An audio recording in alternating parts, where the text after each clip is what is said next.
Welcome to our channel. Young tiger NTR Devara movie జపాన్లో అయితే release కాబోతుంది. సో ఈ తరుణంలో ప్రీ రిలీజ్ ఈవెంట్కి డైరెక్టర్ అలానే ఎన్టీఆర్ కూడా వెళ్ళటం జరిగింది.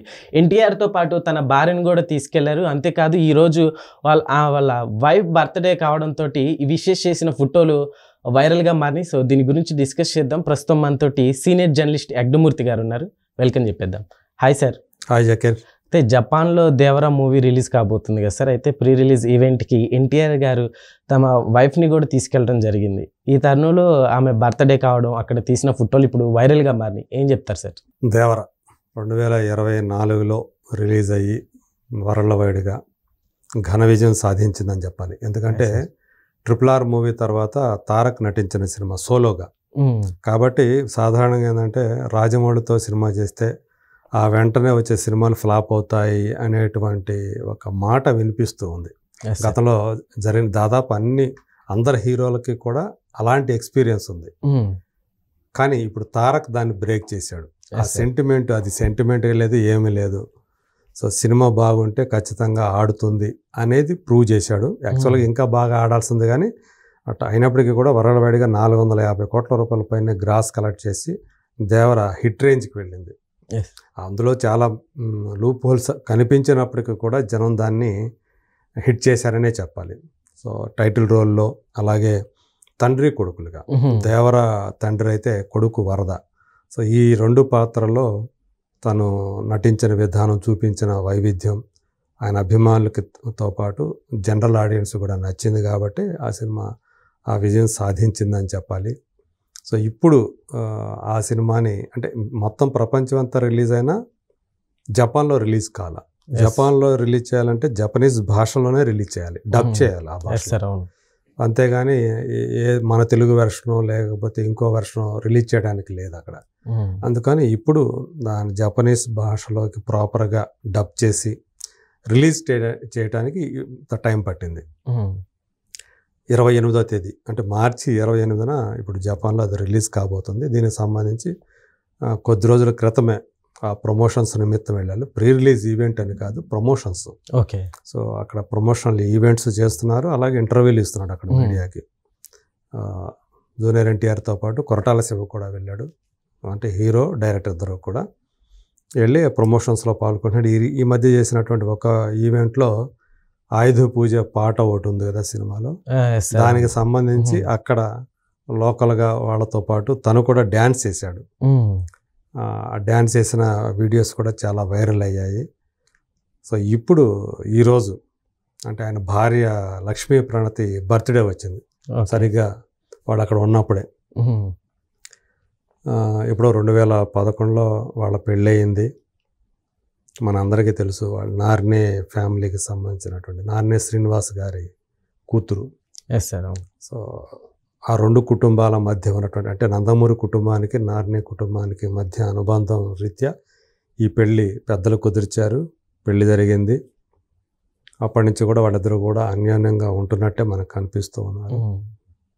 2013లోనో 14లోనో అభయరామ్ పుట్టాడు.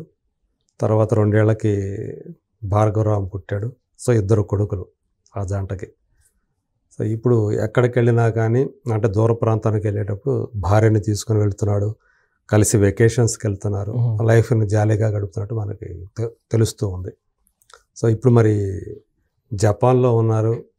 తను కూడా అంటే లక్ష్మీ ప్రణతి కూడా తారక్తో పాటు వెళ్ళింది. సో దానికి సంబంధించి అంటే బర్త్డేకి సంబంధించినటువంటి ఫోటోల్ని తారక్ ఇప్పుడు 2 తన సోషల్ మీడియా హ్యాండిల్స్లో షేర్ చేశాడు. సో 2 కూడా క్యాండిడ్ ఫొటోస్ కానీ అంటే సన్నిహితంగా చాలా బ్యూటిఫుల్గా ఉన్నటువంటి ఫోటోలు అని చెప్పాలి. సో హగ్ చేసుకోబోతున్నట్టుగా ఉన్నటువంటి ఒక ఫోటో, పక్కనే కూర్చొని చిల్ అవుతున్నటువంటి ఫోటో ఒకటి. ఈ 2 షేర్ చేశాడు. అమ్మలు హ్యాపీ బర్త్డే అనేటువంటి ఒక క్యాప్షన్ కూడా జోడించాడు. దాన్ని బట్టి లక్ష్మీ ప్రణతిని తారక్ అమ్మలు అని పిలుచుకుంటాడు ముద్దుగా అనే విషయం కూడా మనందరికీ కూడా తెలిసింది. అంటే గతంలో ఆ పేరు పెట్టి పిలిచిన ఉండయి కానీ బట్ ఎక్కువ మంది గుర్తుండకపోవచ్చు. ఇప్పుడు మరోసారి అలా తను ఏమని పిలుచుకుంటాడో భార్యని అనే విషయం కూడా అందరికీ తెలిసింది. సో ఏదేమైనప్పటికీ కూడా ఇక్కడ కాకుండా జపాన్లో పుట్టినరోజు జరుపుకోవటం, అక్కడ ఒక పార్టీ చేసుకోవటం అనేది ఆమెకు కూడా, లక్ష్మీ ప్రణతకు కూడా మంచి గుర్తుండిపోయేటువంటి ఒక డే అవుతుంది. మెమరీ అవుతుంది. ఒక వెరీ బెస్ట్ మెమరీ అవుతుందని అనుకోవాలి.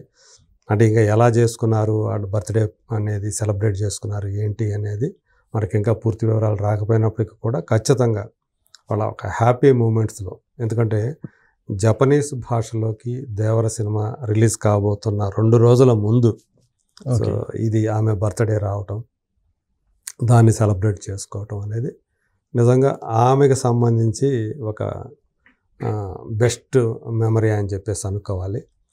పిల్లలు మరి ఉండారా లేదా అనేది, అక్కడికి వెళ్ళారా లేదా అనేది మాత్రం ఇక్కడ ఫోటోలు అయితే మనకి కనిపించలేదు కానీ, బట్ హ్యాపీ ఫ్యామిలీ అని చెప్పేసి మనం అనుకోవాలి. నిజంగా ఆ సినిమా రేపు ఎల్లుండి రిలీజ్ కాబోతుంది కాబట్టి జపనీస్ భాషలో ఆ సినిమా హిట్ అయితే ఆమెకు కూడా ఒక మంచి బర్త్డే గిఫ్ట్ లాంటిదే అనుకోవచ్చు.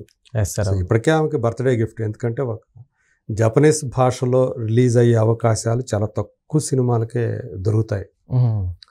సో రీసెంట్గా కల్కి సినిమా రిలీజ్ అయింది, అయితే అది ఆశించిన రీతిలో ఆడలేదు, ఫ్లాప్ అయింది అది కల్కి అనేది. మనకు నచ్చినట్లుగా జపనీస్ వాళ్ళకి కల్కి నచ్చల. అయినప్పటికీ కూడా అంటే కల్కి కోసం వాళ్ళు కూడా చాలా ఈగర్గా వెయిట్ చేశారు, కానీ ఎందుకనో వాళ్ళ ఎక్స్పెక్టేషన్స్ తగ్గట్లు కల్కి లేదు అనేటువంటి అభిప్రాయం కలిగింది. అందుకనే వాళ్ళు దాన్ని సరిగా ఆదరించలేదు అన్నట్టు. కానీ రజనీకాంత్ సినిమాలకి జపాన్లో చాలా మంచి ఆదరణ ఉంటుంది. అంటే మన ఇండియన్ యాక్టర్స్లోనే రజనీకాంత్ అంటే జపనీయులకి పిచ్చి అభిమానం అని చెప్పాలి. అంతగా అంటే ఆయన మేనరిజమ్స్ ఏవైతే ఉన్నాయో, ఆయన సిగరెట్ ఎట్లా వేసుకునే, నోట్లో పెట్టుకునే విధానం కానీ, ఏదైనా సరే ఇట్లా కాయిన్స్ ఇట్లా అనేవి కానివ్వండి, అట్లాగే పైకి ఎగరేసి నోట్లో వేసుకొని తినటం కానీ, ఏదైనా సరే తినే వస్తువు ఏదైనా, ఇలాంటి ఆయన రకరకాల మేనరిజమ్స్ ఉంటాయి కదా, అవి థియేటర్లో బద్దలవుతాయి అంట. ఆయన మేనరిజమ్స్ చూపించే సినీ వచ్చినప్పుడల్లా కూడా అంతగా రజనీకాంత్ని వాళ్ళు ఆరాధిస్తారు, అభిమానిస్తారు.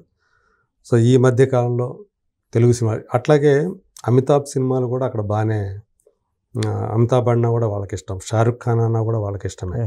సో ఇప్పుడు తెలుగు స్టార్లు కూడా అక్కడికి వెళుతూ ఉన్నారు. ఇప్పుడు తారక్ కూడా అందులో చేరడని చెప్పాలి. అంటే RRR అక్కడ చాలా బాగా ఆడింది. ఆ RRR పెద్ద హిట్ అవటం వల్లే జపాన్లో ఇప్పుడు దేవర కూడా అక్కడ జపనీస్ భాషలో రిలీజ్ కావటానికి డిస్ట్రిబ్యూటర్లు ఆసక్తి చూపించారని చెప్పాలి. ఒకవేళ RRR కనుక రాకపోతే దేవర కూడా జపాన్లో రిలీజ్ అయ్యే అవకాశాలు ఉండేవి కావు. సో అలా RRR అనేది జపాన్లో కూడా జూనియర్ ఎన్టీఆర్కి ఒక మార్కెట్ని కల్పించింది అనేది నిజం. దానివల్ల ఇప్పుడు దేవర కూడా జపనీస్ భాషలోకి అనువాదమైంది. సో దీన్ని ఎలా మరి మనం ఆదరించినట్టే, మన తెలుగు పీపుల్ ఆదరించినట్టే జపాన్ వాళ్ళు కూడా మరి దేవరని ఆదరిస్తారా లేదా అనేది ఇంకొక 2 రోజుల్లోనే మనకి తెలిసిపోతుంది. మరి చూద్దాం, మన అలరించినట్టే జపాన్ వాళ్ళని కూడా దేవర మూవీతోటి జూనియర్ ఎన్టీఆర్ అలరిస్తాడా లేదా. సో అది కూడా ఏమాత్రం ఒక మోస్తరు కలెక్షన్స్ రాబట్టినా నెక్స్ట్ వచ్చేటువంటి ఏదైతే ఉందో, ఏది NTR 31 ప్రశాంత్ నీల్తో చేస్తున్నటువంటి సినిమా, దానికి ఇంకా మరింత గిరాకీ వచ్చే అవకాశం ఉంటుంది. సో మొత్తానికి మన తెలుగు స్టార్లు మన ప్రాంతం దాటి, తెలుగు ప్రాంతాలు దాటి, దేశం సరిహద్దులు దాటి, అంటే ఎటు తిరిగి ఇప్పటిదాకా US అనేది ఒక బలమైన మార్కెట్గా మన వాళ్ళకి ఉంటూ వస్తుంది. అలాగే UKకి వెళ్ళిపోయారు, ఆస్ట్రేలియాకి వెళ్ళిపోయారు, న్యూజిలాండ్కి వెళ్ళిపోయారు. కాకపోతే ఆస్ట్రేలియా, న్యూజిలాండ్లో జనాభా చాలా తక్కువ కాబట్టి కొద్దిగా మాత్రమే వస్తూ ఉంటాయి. కానీ జపాన్ కూడా పర్వాలా, ఇప్పుడు అక్కడ కలెక్షన్స్ కూడా మంచిగానే వస్తాయి. చైనా అయితే మనకి ఎంత జనాభా ఉందో అంత జనాభా ఉన్న దేశం. ఒకప్పుడు అదే టాప్లో ఉండేది, ఇప్పుడు మన వాళ్ళు దాన్ని దాటేశారు, 140 కోట్లు దాటిపోయి. సో అట్లా ఇప్పుడు చైనాలో కూడా మన సినిమాలు కనుక ఆడితే, బాహుబలి సరిగా ఆడలేదు కానీ దంగల్ సినిమా అక్కడ పెద్ద బ్లాక్ బస్టర్. అక్కడ ఆ ఏరియాలోనే 1300 కోట్లు రాబట్టింది దంగల్ సినిమా. ఓకే. మిగతా ప్రపంచం అంతా కలిసిన 600 కోట్లే దానికి వచ్చింది. ఒక్క 1300 కోట్లు చైనాలో వచ్చినాయి. రాబోయే రోజుల్లో అట్లా చైనాలో కూడా జూనియర్ ఎన్టీఆర్ సినిమాలు అలాగే మిగతా స్టార్ల సినిమాలు కూడా ఆడతాయేమో చూడాలి. Okay sir, thank you. Thank you.